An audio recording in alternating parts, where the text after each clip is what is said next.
Can you break down betatization through 1,000 sessions? My brother is going through this now. Referred to him to the Unplugged Alpha book and your channel, but to no avail. Trying to lead a horse to water that doesn't want to drink. Yeah,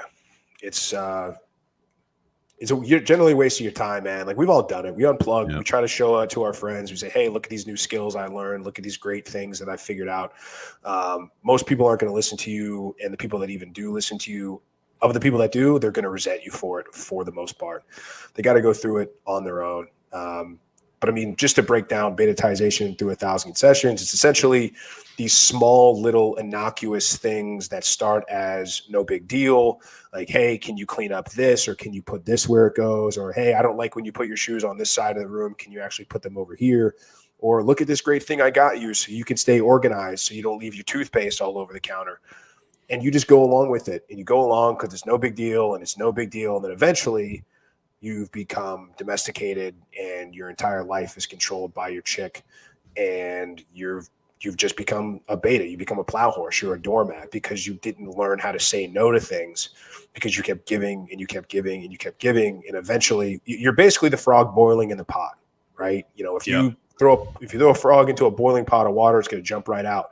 It's not a question of if you're going to get betatized, it's to what extent when you're dealing with a woman. To what extent? Like, it's going to happen. All guys it's a natural going thing. to get a little softer in the proximity of a woman on a long-term basis. It's been shown that your testosterone levels literally do go down when you get married and have children, because it's a function of you not sort of running off and scattering more seed and, you know, investing in what you have. So guys will get softer in close proximity to a woman. It's just, to what extent are you going to allow it to happen?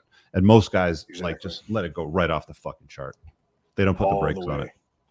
And now you're a shell of the guy that you once were, and she sees you as a bitch now.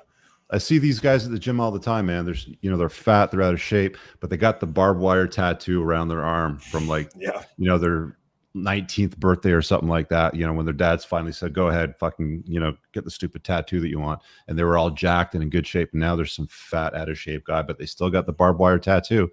They still have the alpha tell. Yeah. It's just they've gone through betatization. The guy said to me once when I was shaving my head, he goes, what's that like to shave your head? I'm like, it's easy. You know, you get out of shower, shave your head, you're done. And he goes, man, I wish I could do that. I'm like, so what's stopping you? Oh, my wife won't let me. It's like, oh, another one of these guys, right? Yeah, it's just, what am I tell you? God. You know, I said this on my show last week, and again, we talked. You know, we say there's a chapter in your book, Why Smart Men Don't Marry. But you know what? You and I have mutual friends that are married. We know guys that are in the circle that are married. Yeah. The idea is to give them the knowledge so they go in, they know what they're getting themselves into. And we say, look, we're not going to tell you what to do. We're just going to tell you what's likely going to happen to you if you choose to go down this path. But don't come crying to me when it doesn't work out. And I have to say, I have 1, 2, 3, 4 very close friends that have gotten married in the last 16 months. Couple years. Marriage, like actual ceremony with a priest in a church. And they fucking know, you know, they know everything. So you know, walk into the slaughterhouse with your eyes wide open, as I say. But the point is, like, marriage doesn't inherently make you a beta male. Like, we know guys that are married that are alphas that are in that situation. Yeah. They just say, you're not going to do that. My wife doesn't tell me shit. I tell her when to be, where to be, what to do, what not to do all the time. She falls into place. And you can absolutely be a guy into a relationship or an LTR and not be married and think that you're like playing the game, right? Like, oh, I'm never going to get married. But you know what? She betatizes you. She treats you like a piece of shit. Like she's she's a shark and you're her food. So, you know, you can tell a lot I care more about when I'm evaluating a guy for potential social circle or for the tribe or whatever it is.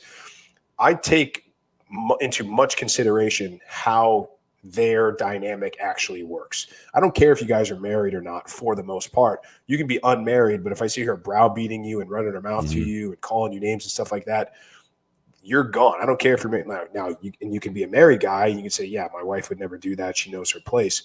So it's much more on how you control the relationship, regardless of whether there's a piece of paper involved or not. All right, guys, I really hope that you enjoyed that clip. If you want to check out the full-length podcast episode, you can find that right over here. Also, make sure you visit my website over here where you'll find my supplements, the opportunity to book me privately one-on-one for coaching, and most importantly, my new School of Unplugging, which you'll find on the courses tab. Newer to the channel, hit subscribe.